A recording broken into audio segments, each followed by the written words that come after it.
po, kung nararamdaman nyo na may gumuguhit sa left nyo, left na dibdib, nararamdaman nyo na parang namamanhid ang kaliwa nyong kamay, meron kayong pakiramdam na lightheadedness, yung parang lumulutang, at nararamdaman nyo na namamanhid pati ang inyong pisngi. Ito po ay isa sa mga senyales na pwede tayong magkaroon ng cardiac arrest or heart attack. Huwag na huwag kayong magpapanik. Dahil pag nagpanik ka, bibilis ang daloy ng dugo, causing you to have a cardiac arrest. Relax lang.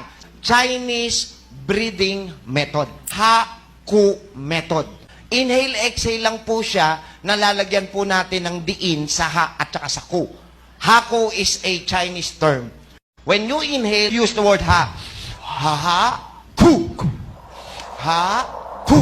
When you breathe ng mas malalim, gumagawa ng panibagong oxygen si lungs para turuan si puso na magtama ng tibok. So, kailangan pag nag-inhale ka, inhale, sabi mo, ha.